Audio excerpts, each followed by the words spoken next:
Hello and welcome back to the channel. Doing the part 2 review. I know it's a little bit overdue for the Remington 1911 R1, which I've slightly modified with my Hogue grip, so I did want to follow up the review as promised. And of course, just to show, magazine empty, and of course nothing in the chamber. And the funny thing about that, I had viewer out there that had commented a little bit about, well, I don't see the need why everyone needs to show that, you know, the gun's unloaded or, you know, it's in a safe condition. And ultimately what it boils down to is just habit, practice. Anytime you handle a firearm, there should be no question that it should be empty unless you're at the range or in a situation where you need to discharge it potentially. Ultimately, it's just following, you know, the behaviors. It's just something that's ingrained in you, especially if you learned it when you were younger. You know, can't count how many countless times I've seen stories about accidental discharges, and you know, somebody hands a gun to another person, discharges, somebody gets hurt, injured, so on and so forth. So why not practice those skills at home and you know, keep that with you forever? So at any rate, did want to follow back up, you know, again on my review from the original time. So this is the Remington 1911 R1, chambered in .45 auto. Awesome gun. So I've had a chance at this point to put around, I would say, about 250, maybe 350 rounds through the gun. Actually, since the first time I shot it, I cleaned it once. I've taken it out a couple more times, haven't cleaned it since then, so it is due. You probably see it is a little bit dirty in the video here, but long story short of it, it has actually performed flawlessly. I haven't had a single stovepipe, no failure to eject, feed, none of the above. I mean, this thing's just been an absolute monster. So great gun. Still very happy with it overall as a whole. And I did want to show you some videos of me shooting this gun. So you'll see here in the next clip me doing some shooting at the range.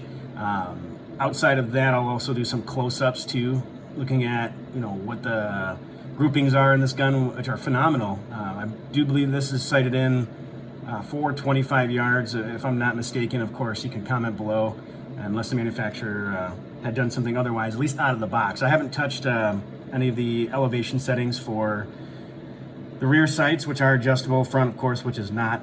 However, this thing has been an absolute tack driver. So the groupings on it, especially, you know, short to long distances, which I notice it seems to be much tighter, you know, some of the longer distances as I start to get out there tend to be a little bit tighter there. So enough said, I'll let you go ahead and watch from here and take a look and see how it does.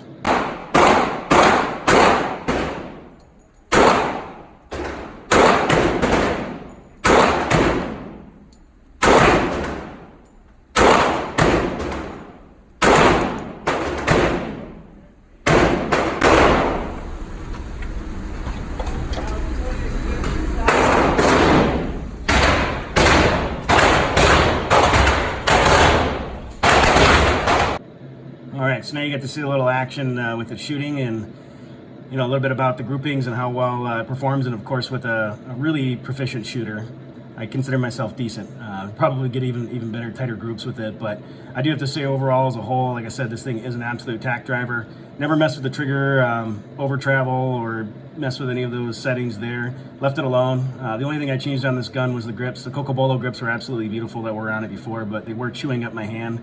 And I choose not to wear shooting gloves, just as a preference. But I absolutely love this grip as a whole. This is one that's made by Hogue, and again, you know, just to reiterate, I don't necessarily support them. I'm not, you know, in any way, shape, or form affiliated with them. It's just a product that popped up when I looked for another alternative for grips, and I searched for weeks because there's so many choices, especially in the G10 category. But the long story short of it is, you know, it does make the gun feel very solid in your hands and allows you to get a solid grip of it overall. So didn't have any movement sliding, despite, you know, even hands that were getting sweaty, especially here in Arizona. It does get a little warm, so that's something you can expect. But overall, as a whole, this thing is absolutely amazing. So I've seen now that this is starting to gain some attention, and as it should be. I know that, you know, Remington had some issues a while back, and especially with some of the rifles, but this thing is absolutely amazing. So if you're considering it, don't hesitate, pull the trigger, no pun intended.